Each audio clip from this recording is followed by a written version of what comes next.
Untuk definisi produk halal sendiri ialah menurut Undang-Undang JPH, produk halal dapat diartikan sebagai produk yang mempunyai jaminan hukum untuk menjamin kehalalan produk dengan membuktikan sertifikat halal produk tersebut.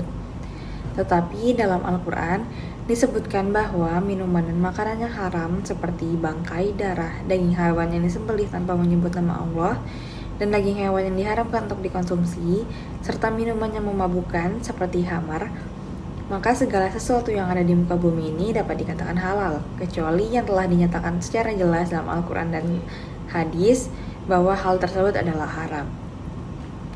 Lalu, menurut Undang-Undang RI Nomor 33 Tahun 2014 Pasal 1 menjelaskan terkait jaminan produk halal, di mana pada Pasal 1 ayat 2 menjelaskan bahwa produk halal adalah produk yang telah dinyatakan halal sesuai dengan syariat Islam, dan lainnya dijelaskan pada ayat-ayat berikutnya. Definisi produk thayyib. Kata thayyib dari segi bahasa etimologis berarti lezat, baik, sehat, paling utama, dan menenteramkan. Dalam konteks makanan, menurut sebagian pakar tafsir berarti makanan yang tidak kotor dari segi zatnya dan tidak rusak atau kadaluarsa ataupun dicampuri oleh benda-benda haram. Sebagian pendapat yang lain mengartikan sebagai makanan yang mengundang selera bagi orang yang memakannya dan tidak membahayakan fisik serta akalnya. Muhammad Quraisy Shihab menyimpulkan, pendapat para ahli tafsir bahwasanya makanan thayyib adalah makanan yang sehat atau proporsional atau aman dimakan dan tentu saja halal. Madhab Imam Maliki juga berpendapat bahwa at-thayyibat adalah segala sesuatu yang dihalalkan. Maka madhab ini menjelaskan pengertian halal dengan thayyib karena istilah ini mengandung makna terpuji dan mulia. Kemudian ada kualitas produk thayyib. Produk thayyib harus meliputi produk yang halal dan harus mudah diidentifikasi. Kemudian diawasi oleh pemerintah dan memenuhi kriteria kualitas thayyib yang termasuk yang pertama, kebersihan dan kesucian. Kebersihan dan kesucian yaitu bebas dari bahan haram dan najis. Yang kedua, sumber produk harus berasal dari sumber yang halal, bukan dari yang haram. Yang ketiga, tidak merusak fisik dan mental. Artinya sesuai dengan kebutuhan dan tidak membahayakan. Yang keempat, tidak mengandung syubhat yang artinya tidak diragukan kehalalannya dan termasuk proses produksi yang jelas. Produk halal dan thayyib. Dalam pandangan Islam merujuk pada sebuah hadis sebagai salah satu pedoman awal yang menerangkan tentang hal-hal haram dan halal, di mana hadis tersebut berbunyi, yang halal sudah jelas dan yang haram pun sudah jelas. Di antara kedua itu ada beberapa perkara yang belum jelas, atau disebut juga dengan syubhat.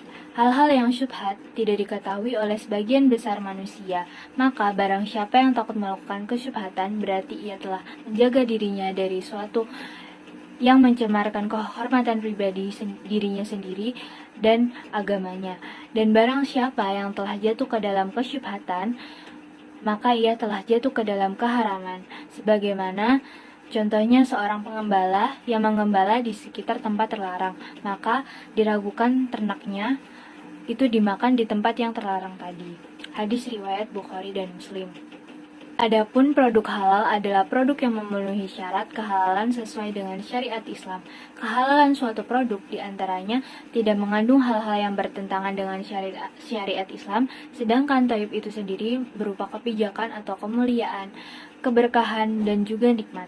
Thayyib juga khusus digunakan untuk menggambarkan sesuatu yang memberikan kelezatan kepada panca indera dan jiwa seperti makanan, pakaian, dan tempat tinggal, dan lain sebagainya.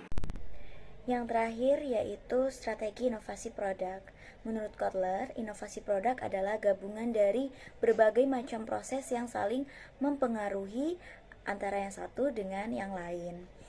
Strategi inovasi produk adalah suatu strategi penciptaan nilai baru pada produk yang telah ada sebelumnya. Nah, strategi tersebut diantaranya adalah strategi keunggulan biaya menyeluruh atau cost leader slope strategi.